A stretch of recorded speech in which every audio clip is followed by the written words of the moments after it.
Bienvenue sur la chaîne. Si cette vidéo vous plaît, n'hésitez pas à la liker ou à vous abonner. Dans cette vidéo, je vais vous présenter les différentes cendres de guerre pour les arcs. Il y en a 6 et je vais vous expliquer où trouver ces différentes cendres de guerre.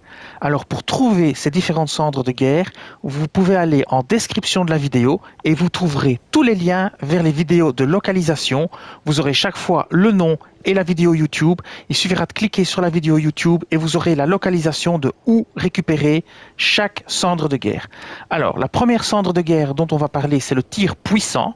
C'est pour les arcs courts et les arcs longs. Et ça perce la garde des ennemis. La deuxième cendre de guerre, c'est le projectile perforant qui n'est utilisable que sur les arcs géants et c'est un tir qui est capable de transpercer les ennemis.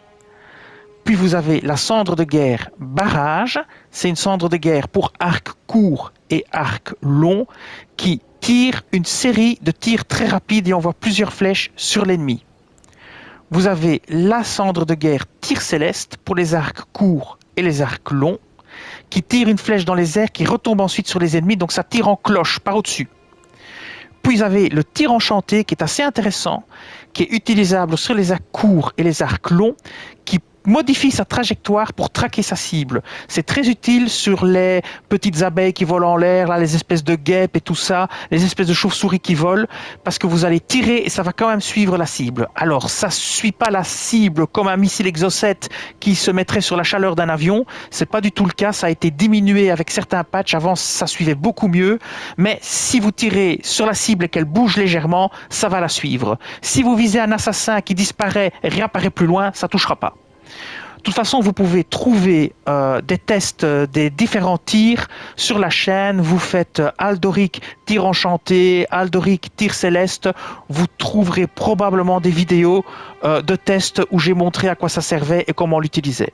Et alors, la dernière cendre de guerre qui est la plus difficile à récupérer parce qu'il faut tuer un géant très méchant et très puissant pour l'obtenir.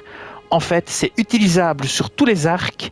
C'est la pluie de flèches, et c'est bien ce que ça veut dire, vous tirez une multitude de flèches dans les airs qui s'abattent ensuite sur les ennemis.